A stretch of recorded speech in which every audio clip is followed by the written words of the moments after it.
Entretien entre Jens Lehrig et Heiko Schöning. Demandé en bref du 30 juin 2020. Jens Lehrig. Nous vivons dans les temps émus et émouvants. La crise de Corona nous met tous au grand défi. Mais la crise de Corona nous donne aussi de grandes chances. Une de ces chances se déroule quasi maintenant ici à cette table, chez Fairtalk TV. Nous voulons donner un format, un forum aux gens qui sont d'une autre opinion, qui regardent les choses d'une autre façon dans la crise de Corona, qui sont actifs, qui ont une vision pour l'avenir, et je suis très enchantée de vous présenter mon invité d'aujourd'hui, Heiko Schöning. Jens Lehrig. Bonjour Heiko, je te salue. Nous nous connaissons en effet depuis plusieurs années, et c'est pour ça que nous avons dit que nous continuerons de nous tutoyer, parce que toute autre chose serait absurde. Tu es médecin, tu viens de Hambourg, et dans la crise de Corona, tu as fondé une organisation qui s'appelle Médecins pour éclaircissement. Peux-tu expliquer aux spectatrices et spectateurs de quoi il s'agit là exactement et quelles sont vos destinations? Heiko Schöning. Oui, tout d'abord, un grand merci pour l'invitation. Oui, en effet, j'ai fondé avec quelques collègues les Médecins pour éclaircissement. C'est une organisation d'environ 500 médecins et environ 1000 souteneurs supplémentaires de toutes sortes de professions de la santé, mais aussi d'autres domaines. Cela est âgé seulement de quelques semaines, mais a déjà un tel succès. Et il s'agit naturellement du sujet Corona principalement. Jens Lehrig. Mais comment ça se peut que nous avons besoin d'une telle association qui s'en occupe? Ne sommes-nous pas bien informés? Heiko Schöning. En effet, nous ne sommes pas bien informés. Je dis toujours que nous avons des principaux médias, ils dirigent. Oui, mais nous avons l'impression, et je pense que beaucoup d'autres dans la République fédérale d'Allemagne partagent cette impression, que nous sommes plutôt guidés et que nous ne recevons pas d'informations équilibrées. Dans les principaux médias, on nous montre surtout un seul collègue médical, Jens Lehrig. Alors nous parlons maintenant du professeur Drosten ou de Monsieur Wieler du RKI, Institut Robert Koch. Heiko Schöning. Oui, exactement. Monsieur Wieler est vétérinaire. Monsieur Drosten est médecin humain et aussi virologue. Mais il y a plein de choses encore autour de ça qui doivent être dites et beaucoup d'informations à donner, et c'est pour cela que nous nous réjouissons de l'approbation que nous avons. Nous avons créé une page web, ärztefüraufklärung.de. Nous y avons mis des interviews, donné encore d'autres informations que nous donnons là en forme de bulletins singuliers. Et oui, nous sommes allés aussi avec les gens dans la rue et nous sommes invités de parler et d'intervenir. Jens Lehrig. Eh bien, je te connais déjà depuis quelques années, tu investis beaucoup de temps dans ça. Pourquoi? Heiko Schöning. Oui, pourquoi? C'est relativement simple. Alors c'est à vrai dire à cause d'un sentiment de responsabilité. Premièrement, je suis père, j'ai 2 enfants qui vont à l'école. C'est un point important. Je suis médecin, pour cela je dirais obligé au bien-être de chaque être humain, et puis aussi ce qu'exprime le serment d'Hippocrate. C'est aussi un point très important. Nous avons posé le serment d'Hippocrate dans une forme actualisée dans notre page web de Médecins pour éclaircissement. À vrai dire, c'est ça ma motivation. Jens Lehrig. De ton point de vue, comment cela pouvait arriver que nous sommes à ce point, je m'en perçois moi aussi, qu'il y a une grande division entre les médecins en Allemagne en ce qui concerne le sujet Corona. Heiko Schöning. Je ne parlerai même pas de division, mais ce sont de différents états d'information, et puis particulièrement qui s'informent de quelles sources, et c'est toujours bien de s'informer de 2 côtés. D'un côté, pour ainsi dire, la radio de l'État, du droit public, mais aussi de l'autre côté les médias alternatifs, qui donnent une tribune pour les gens qui n'ont pas de plateforme autrement. Et là, nous avons une grande chance, grâce à l'Internet, que nous pouvons diffuser, que les gens peuvent regarder et s'informer. Parce que ce qu'ils vivent tous les jours, et ils se demandent « Mais que se passe-t-il dans notre pays ?» Et il y a de vrais destins dans l'arrière-plan.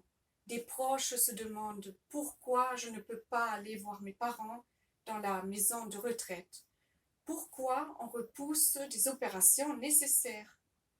Pourquoi des gens sont endommagés ? Et spécialement, pourquoi on n'en parle pas et ne discute pas ?» Jens Lehrig. De ton point de vue, le gouvernement allemand, qu'est-ce qu'il a fait de bien et qu'est-ce qu'il a fait de mauvais? Heiko Schöning. Oui, je crois ce qu'il a fait de bien, il le représente lui-même d'une façon suffisante. Ce qu'il a fait de mauvais, évidemment, c'est son propre ministre, ce sont ses propres collaborateurs qui le disent. Et là, il y a une expertise interne du ministère de l'Intérieur, d'une équipe qui est là particulièrement pour prévenir des crises, pour prévenir des risques.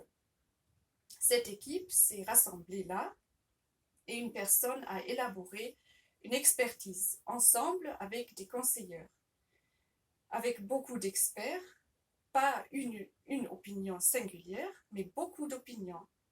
Et dans le texte original, qui se trouve aussi sur notre page internet, on peut le télécharger là.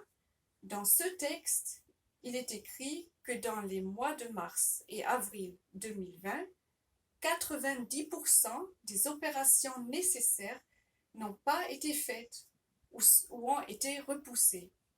90% des opérations nécessaires. Et là, on trouve littéralement, suite aux mesures prises par le gouvernement, environ 2,5 millions de gens n'ont pas été soignés suffisamment. Et suivant l'opinion d'experts, cela coûterait la vie à 5 000 jusqu'à 120 000 patients.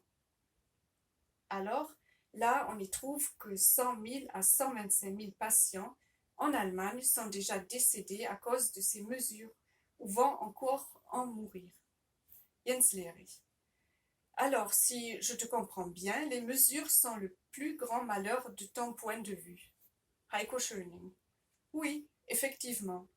Cela est aussi conforme à l'appel que nous avons initialement mis dans l'Internet, en tant que médecins pour éclaircissement. Nous, les médecins pour l'éclaircissement, critiquons que les mesures concernant Covid-19 sont exagérées. Nous exigeons des dates transparentes avant que l'on prenne des mesures restrictives et pas après. Alors bref, d'abord les preuves et puis les mesures et pas l'inverse. Jens Lehrig. Mais en tant que ministre de la Santé ou en tant que chancelière, n'est-on pas obligé de réagir si une telle vague vient de rouler envers nous? Peut-on vraiment attendre ces données? Corona aurait aussi bien pu être Ebola. Cela, nous le savons au moins que ce n'est pas le cas. Heiko Schöning. Naturellement, oui, cela aurait pu être, n'est-ce pas?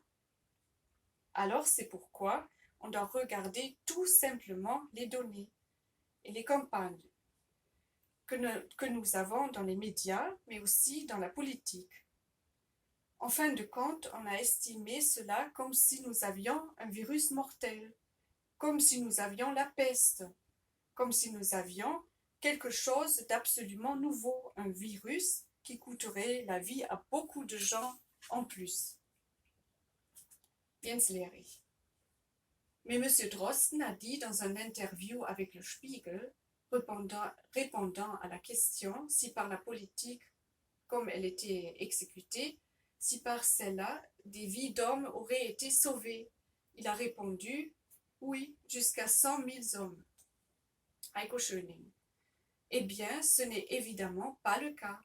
Et si on regarde tout simplement les chiffres, je peux dire à chaque personne responsable dans la République fédérale de regarder tout simplement les chiffres. Avons-nous donc un tel virus mortel? Avons-nous la peste? Avons-nous une surmortalité? Y a-t-il plus de gens qui décèdent? Et tout actuellement, l'Office fédéral des statistiques à Wiesbaden a publié les taux de mortalité pour 2020. Alors les chiffres de janvier jusqu'à avril inclus nous sont connus. Et ils ont publié aussi les chiffres pour les 5 dernières années. Et là, nous voyons cumulés, alors regroupés, qu'en Allemagne, de janvier jusqu'à avril, 320 000 à 360 000 personnes décèdent. Malheureusement, c'est toujours très tragique. Voilà, ce sont les chiffres des 5 dernières années. Et maintenant, on doit se demander, bon, et en 2020, est-ce que la valeur de repos de 360 000, est-ce que quelque chose s'est passé? Devons-nous intervenir? Et nous voyons, non, le chiffre pour 2020 est 335 000. Nous sommes donc directement au milieu. Tout simple, tout clair, on ne voit pas de virus mortel, on ne voit pas de danger augmenter, et les mesures que nous avons personnellement, économiquement, psychologiquement aussi, surtout avec les enfants, tout spécialement aussi avec les enfants, c'est complètement disproportionné. Et c'est cela que nous critiquons. Jens Lehrig. En tant que médecin, comment peux-tu expliquer ça? Sans que nous glissons dans les théories de conspiration, ce qui arrive très vite ces jours-là. Heiko Schöning. Oui, alors j'essaie de nommer tout simplement les chiffres, n'est-ce pas? Alors encore une fois, dans les mois de janvier jusqu'à avril inclus, normalement 320 000 à 360 000 personnes décèdent et nous avons maintenant 335 000. Nous sommes alors tout simplement dans le milieu tout à fait normal. C'est pour ça que je n'ai pas d'explication médicale. Je n'ai pas d'autre explication non plus, parce que si l'on dit que c'est à cause des mesures, on voit tout nettement que les chiffres des malades, des infections, ont diminué remarquablement avant le lockdown. Oui, c'est tout simplement un fait. Alors, dans ce contexte, non, je n'ai pas d'explication médicale. Pas du tout, et c'est aussi la raison pour laquelle tant de médecins osent s'exprimer contre l'opinion publique, ce qui est très très difficile en vue de la pression publique. Mais nous sommes environ 500 médecins, et chaque jour environ 50 médecins et autres supporters s'y joignent, qui ont aussi le courage, en partie, vont même dans la rue, écrivent des livres, écrivent des articles et montrent tout simplement ces faits. Et c'est une bonne nouvelle, on n'a pas besoin d'avoir plus peur que pendant les années dernières. Jens Lehrig. Nous avons aussi essayé ici, chez Fairtalk TV, d'inviter des médecins. Nous avons invité aussi M. Drosten, nous avons invité M. Kekulé, nous avons invité M. Strick. Nous avons essayé, pour ainsi dire, de rentrer en contact et de dire « parlons-nous ensemble ». Mais jusqu'ici, nous avons seulement reçu des refus. Et nous souhaitons vivement que ça change dans l'avenir parce que je crois seulement que par la conversation, par la compréhension, nous pouvons devenir une société meilleure et pas une société plus mauvaise dans l'avenir. Heiko Schöning. Absolument, oui. Et j'estime ça vraiment qu'il y ait une occasion que les gens puissent se prononcer. Et de les écouter, c'est aussi ce qu'on doit faire en tant que médecin, de prendre les gens au sérieux, de les laisser s'exprimer et aussi comprendre ce qui est réalité. Je l'ai déjà dit tout à l'heure, on a environ 100 000 décès, qui nous menacent seulement à cause des opérations nécessaires mais pas faites. Jens Lehrig. Et c'est pourquoi vous avez fondé la ACU. C'est une commission d'enquête extra-parlementaire sur la corona. Außerparlamentarischer Corona-Untersuchungsausschuss. Heiko Schöning. Oui, exactement. Jens Lehrig. Ceux-là sont totalement fous, tout d'abord. Heiko Schöning. Oui. Jens Lehrig. Qu'est-ce que c'est et comment ça fonctionnerait? Heiko Schöning. C'est à vrai dire, c'est complètement logique. Beaucoup de gens aussi dans les médias ont déjà dit « Nous avons besoin maintenant d'une commission d'enquête ». Le Parlement aurait dû s'en occuper déjà depuis longtemps.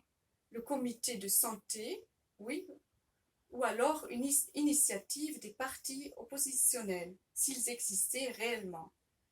Et aussi, naturellement, bien des députés des partis du gouvernement. Ils auraient dû dire, voilà, cette chose concerne tellement notre pays et les gens que nous devons faire des enquêtes exactes. Et cela ne s'est pas fait. Et ce n'est même pas prévu. Et donc, en bref, nous, les citoyens, s'en demander nous-mêmes si ces organismes de gouvernement et au fond le Parlement aussi échouent, les gens souffrent. Quand nous nous sommes menacés de 100 000 décès, oui, on doit s'imaginer, à cause des mesures du gouvernement, il n'y a pas d'enquête. Alors, eh bien, s'il n'y a personne d'autre qui le fait, eh bien, on doit le faire soi-même. Jens Lehrig. D'où prends-tu ton engagement, ton courage? Je dois même le dire ainsi, parce que c'est quand même quelque chose où on doit s'attendre à un vent contraire, ou non. Heiko Schöning. Oui, ça a été aussi le cas quand j'ai été diffusée avec le premier interview l'année dernière, en septembre, ou le 11 septembre 2019. J'ai montré les structures.